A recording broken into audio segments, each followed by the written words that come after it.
Minsan, may isang ama.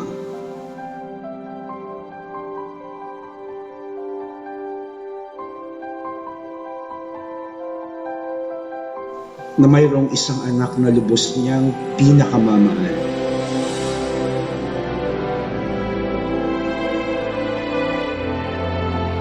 Ang kanyang trabaho ay tiyakin ang bawat tren na dadaan sa tulay na kanyang binabantayan ay maayos na makatatawid dito.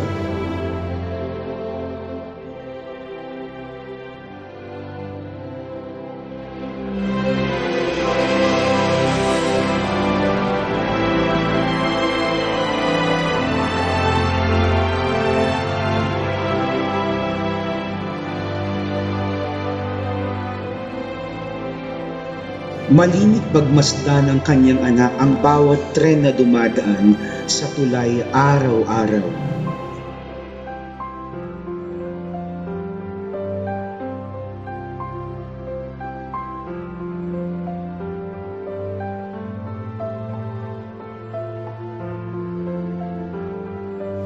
At ang mga mukha ng bawat pasaherong nakadungo sa bintana nito nakasabay na naglalakbay ng tren.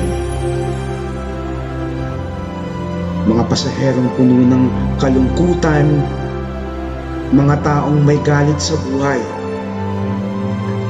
mga makasarili, mga nasasaktan, mga may bisyo, mga may gawaing pinagbabawal.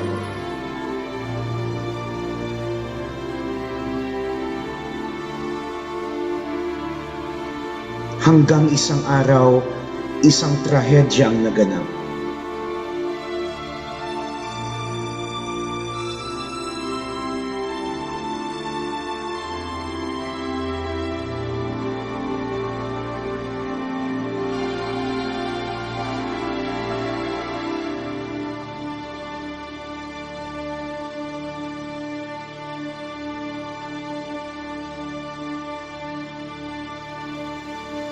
Kailangang mamili ng ama ng isang pinakamahalagang desisyon na gagawin niya sa kanyang buhay.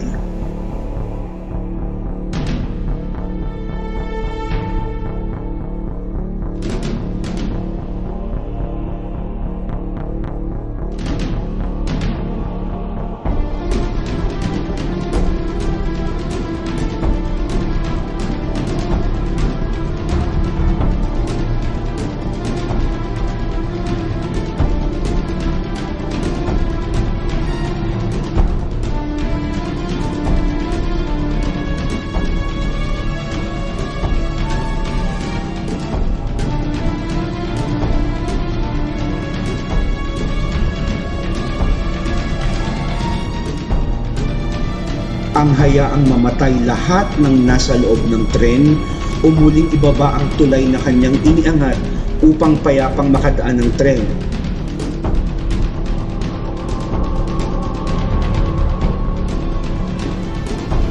Mailigtas ang mga taong nasa alog nito at hayaan ang kanyang anak na madurog sa ilalim ng tulay.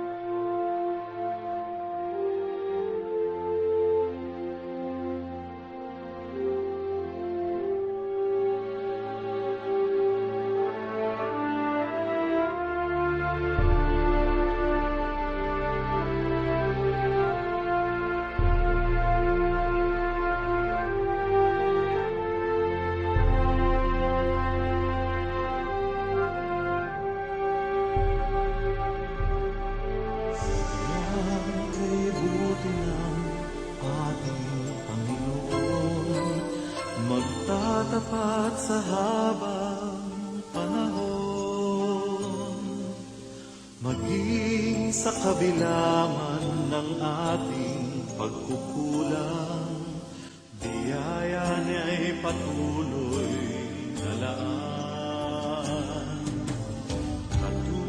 Sapagkat gayon na lamang ang pagsinta ng Diyos sa sanglibutan na ibinigay niya ang kanyang bugtong na anak upang ang sinumang sa Kanya'y sumampalataya ay huwag mapahamak, kundi magkaroon ng buhay na walang hanggan. Damdamin, katapatan niya'y aking